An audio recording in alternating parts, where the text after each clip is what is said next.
Fala pessoal, sejam bem-vindos! Começando mais um vídeo recheado de informações importantíssimas. Mas antes, inscreva-se agora mesmo no canal, deixe o seu like e compartilhe esse vídeo com o máximo de pessoas. Assim você vai estar me ajudando demais. Giro na tela e notícias a seguir.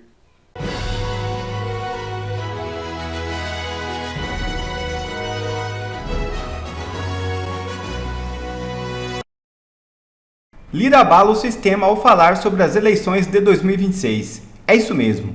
Arthur Lira, presidente da Câmara dos Deputados, declarou nesta quarta-feira que considera Jair Bolsonaro o principal candidato da direita nas eleições presidenciais de 2026, mesmo diante de sua atual condição de inelegibilidade.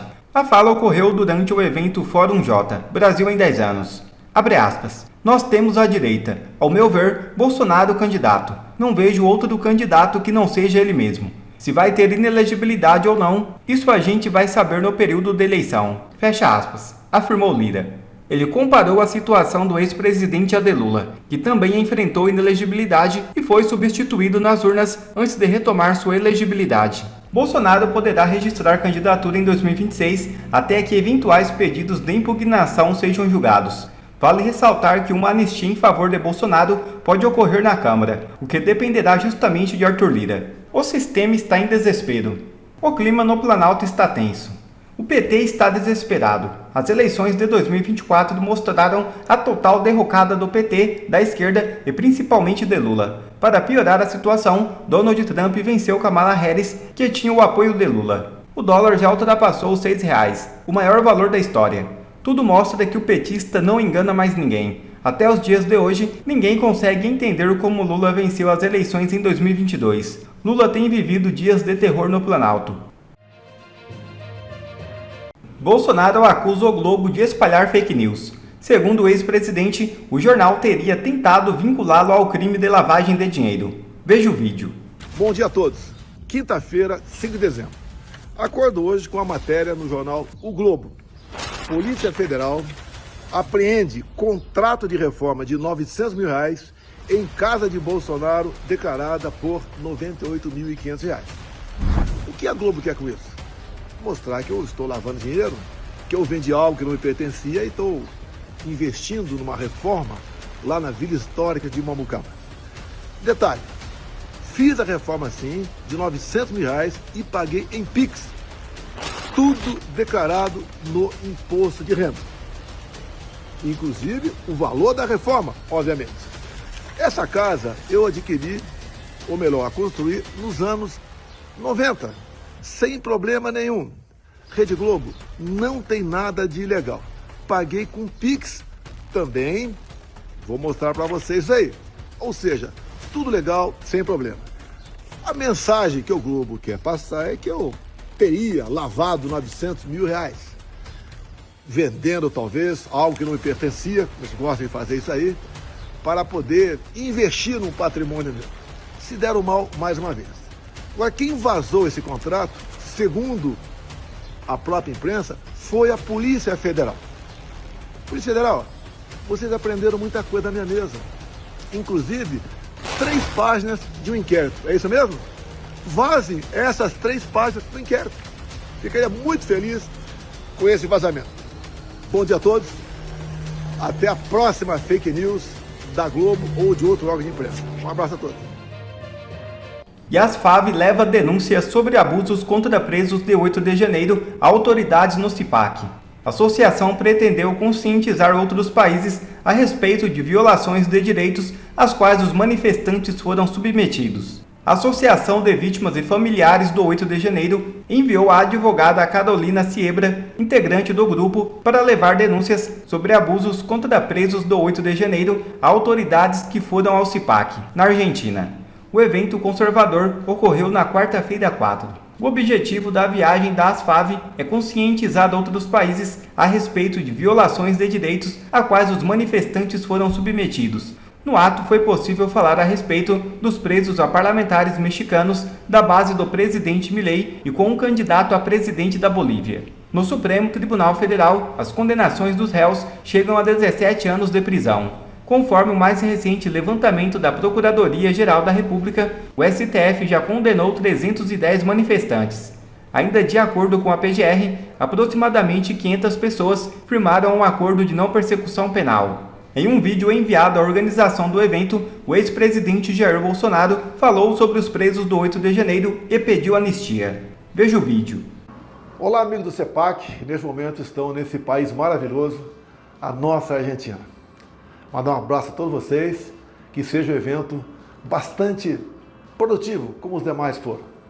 Prezado Javier Milei, presidente da nossa Argentina, meus cumprimentos pela maneira como você está conduzindo os destinos dessa nação, que em tão pouco tempo já vem demonstrando junto ao mundo que realmente você veio para mudar o destino da nossa Argentina. A Argentina, que no passado foi um grande país, em todas as áreas, com toda certeza, em pouco tempo, voltará a sê-lo também. Parabéns pela economia, pelas medidas que você tomou. Medidas por vezes salgadas, mas que hoje o povo todo já vai entendendo. Inflação lá para baixo, a valorização da tua moeda e a Argentina como realmente um país, né, que se projeta para o mundo. Obviamente, isso vem da sua determinação, da sua coragem de montar uma boa equipe para conduzir o destino do seu país. Fizemos o parecido aqui lá atrás. Colocamos pessoas que realmente tinham competência e poderiam gerir bem o destino da nação. A nossa economia foi exatamente a sua condução semelhante que você está fazendo aí. Tínhamos aqui um excelente ministro da Economia e nós atravessamos dois momentos muito difíceis. A pandemia, que atingiu o mundo todo, e também a guerra lá fora, Ucrânia e Rússia, que também atingiu a economia do mundo todo. Fizemos a nossa parte aqui. Muito semelhante que você está fazendo aí. Nós reduzimos a carga tributária. Quem diria?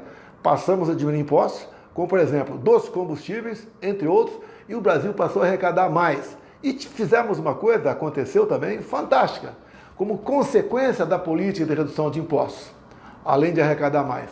Por 3 meses consecutivos tivemos deflação no Brasil, algo que a grande parte da população nunca tinha passado por isso. Ou seja, quando se tem determinação, quando se quer fazer a coisa certa, se faz.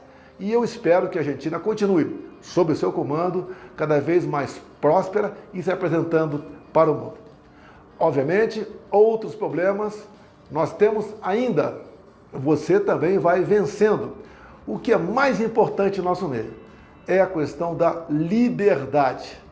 E a história nos mostra, né, como os Estados Unidos estava sendo conduzido e como com a eleição do Trump, com muita coisa já começa a mudar. O mundo todo, aquela parte que não tinha qualquer ligação, qualquer amor com a liberdade, já começa a se comportar de maneira diferente.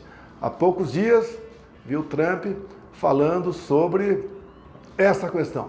Ele criticou a anistia do filho do Biden e complementou. E como é que fica a anistia do pessoal de 6 de janeiro, do Capitólio? Ou seja, um sinal claro de que o Trump, nos primeiros dias, quem sabe no primeiro, concederá anistia a todos que participaram daquele ato do Capitólio. E, obviamente, é um recado para o Brasil.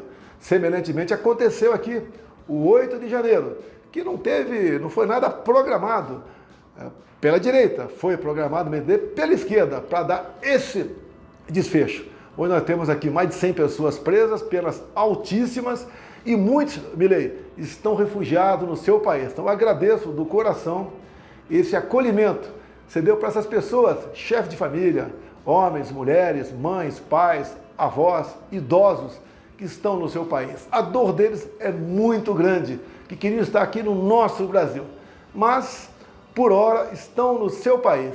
E esse ato teu, generoso, de acolher esses condenados politicamente, esses refugiados, tá, que estão aí, nós, brasileiros de bem, não esqueceremos. Continue assim, conte com o nosso apoio. E eu acredito que no Brasil, brevemente as coisas voltarão à sua normalidade. Lutamos aqui, junto com o parlamento, para a anistia das pessoas desse ato de 8 de janeiro. O meu caso particular, estou inelegível. Por quê? Porque me encontrei com embaixadores, isso passou a ser um crime aqui no Brasil, e o outro momento, que eu participei de uma atividade de 7 de setembro, subindo num carro de som de um pastor aqui chamado Silas Malafaia. O carro foi bancado por ele. E a condenação minha em cima do abuso do poder econômico. Os embaixadores abusam do poder político. É uma claríssima perseguição. E continuo nessa perseguição com essa história de golpe, que não houve, que ninguém sabia, que nada aconteceu. E tudo que eu fiz ao final de 22 foi peticionar a Justiça Eleitoral aqui sobre certas incongruências. E o meu partido acabou sendo multado em 22 milhões de reais por um peticionamento. E depois conversamos sobre hipótese de usar dispositivos constitucionais para a gente buscar solução para o caso. Como vimos que não tinha clima para tal, mesmo fundamentado na Constituição, abandonamos isso aí. Mas o governo que está aí, Lula da Silva, amigos de terroristas pelo mundo todo, amigos de ditaduras pelo mundo todo, bate na tecla de que nós queríamos dar um golpe de Estado. Isso não é verdade. Sempre joguei dentro das 4 linhas da Constituição. Mas eu espero que isso se reverta. No Brasil vivemos, sim, essa questão de ataque à nossa liberdade, ataque à nossa democracia, que é patrocinada exatamente por quem está no poder, e em especial por um juiz que temos aqui na Suprema Corte, que não observa o devido processo legal. E eu sempre digo, se eu sou tão errado assim, por que não seguir o devido processo legal? Ele é o juiz, ele interpreta, ele investiga, ele julga, ele é o promotor, ele é tudo. E é vítima também. Então esse problema tem contaminado aqui todo o Brasil. Mas, se Deus quiser, nós vamos vencer esse momento. A chegada de Donald Trump nos Estados Unidos faz com que áreas da liberdade, da democracia comecem a soprar mais forte em toda a nossa América do Sul. Então eu sou grato a Deus pela eleição de Donald Trump. E olha só, eu estou com o meu passaporte retido. Devo ser convidado para comparecer à posse do Trump. Logicamente, seria um motivo de orgulho, satisfação e com toda certeza, se isso acontecer, nos veremos lá. Agora, por outro lado, como o passaporte está retido, dependemos desse juiz, Alexandre de Moraes, a autorização para que eu possa comparecer ao evento do Trump. Bem, há poucos meses, esse mesmo juiz, Alexandre de Moraes, colocou Elon Musk, quem diria, no inquérito das fake news. Ou seja, algo absurdo. E agora, será que ele negaria a minha ida para os Estados Unidos na posse do Trump? Um convite do presidente da República? Eu acho e espero que não. Mas aqui tudo pode acontecer. Vivemos aqui num momento bastante conturbado, onde realmente a lei, a Constituição, nada existe aqui. Cada vez mais a esquerda se aprofunda nessa tua sina, né, de conseguir aqui o poder absoluto. E não é só o governo federal. A grande ponta de lança nessa questão toda são os inquéritos patrocinados pelo ministro Alexandre de Moraes do Supremo Tribunal Federal. Mas nós temos esperança, nós lutamos e temos certeza que o bem vencerá o mal. E assim sendo, eu espero brevemente dar um abraço pessoalmente a você, se Deus quiser, lá nos Estados Unidos, dia 20 de janeiro. Prezado Milei, parabéns, um abraço a todos que estão nesse evento agora, boa sorte ao povo argentino. Sei que não está sendo fácil para você, mas sei que você é uma pessoa de garra, de determinação e fará o melhor para o seu país. Do coração, um abraço a todos os argentinos, a todos esses que estão nesse evento maravilhoso, o nosso CEPAC. O nosso querido Jair Bolsonaro tem falado e falado bastante. Acho que tudo que ele guardou nesses últimos tempos tem que ser colocado para fora. E ele disse aí no CIPAC sobre a ditadura do judiciário e também os abusos cometidos por Alexandre de Moraes. Meu amigo Serrão, boa tarde.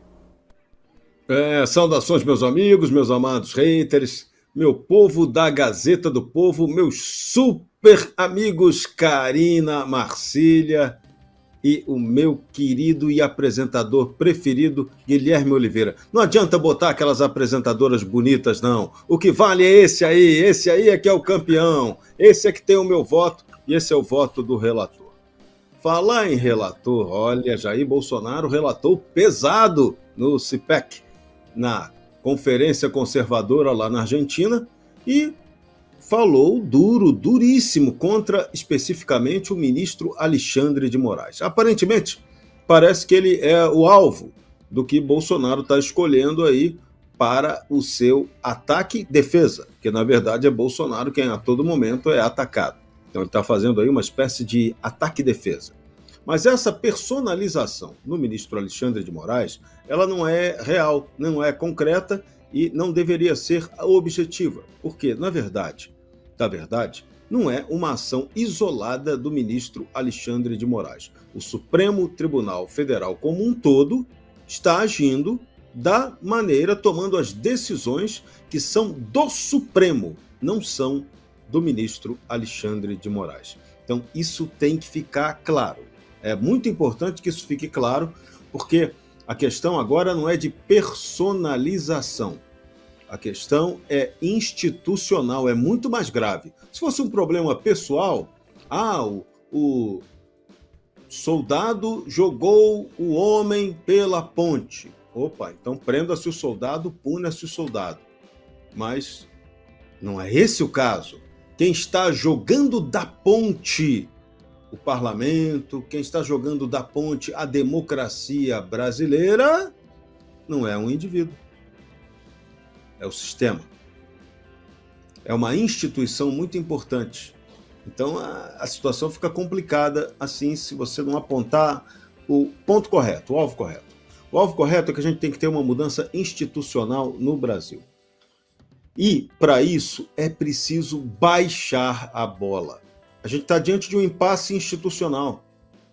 Tem uma briga política, o Supremo entrou numa guerra política que não deveria ter entrado, e agora a gente só tem um jeito de sair dessa guerra política, que seria com o recuo tático do Supremo Tribunal Federal. Tira o pé e vamos tentar levar a coisa ao normal. Só que agora, os ministros do Supremo Tribunal Federal, o Supremo Tribunal Federal como um todo, virou um prisioneiro de suas próprias convicções. E eu garanto, são convicções que estão bastante equivocadas do ponto de vista político e do ponto de vista democrático. Isso tem que ser debatido. Só que não era eu que tinha que estar falando isso.